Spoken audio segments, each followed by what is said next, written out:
Hello everyone, এই যে গোল্ডের চার্ট। কালকে একটা গোল্ড ভালো মুভ দিয়েছিল।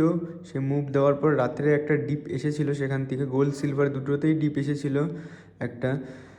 আমি কালকে ইন্ডিয়ান এমসিএক্স বন্ধ হয়ে যাওয়ার পর ইউএস কমোডিটিতে একটা ট্রেড নিয়েছিলাম রাত্রি 1টা 1:30টার দিকে প্রায়। এখন তো সেই ডিপটাকে কভার করেছে, ভালো মার্কেটে মুভ দিয়েছে, $4,890 চলছে। কালকে আমি দেখাচ্ছি, কালকে আমি একটা ট্রেড নিয়েছিলাম গোল্ডে। এখন সেটা $5,800 উপরে প্রফিট চলছে। এই যে এখানে এরকম জায়গায় একটা ট্রেড নিয়েছিলাম, ডিপ আসার পর 4,772-73 ডলারের কাছাকাছি একটা ট্রেড নিয়েছিলাম। এখন তো ভালো সেখান থেকে মুভ করেছে, সারাদিনে ভালো কভার আপ করেছে। তো এই যে পজিশন আমার চলছে।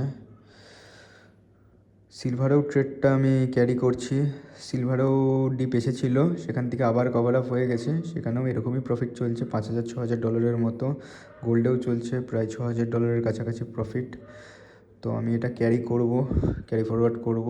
দেখা যাক কালকে মার্কেট কীরকম মুভ দেয়। আজকে 22 তারিখ, দেখা যাক কালকে অবধি কীরকম কী মুভ যায়। আমার তো মনে হচ্ছে কমোডিটি আরও ভালো মুভ দিতে পারে এখনও অবধি।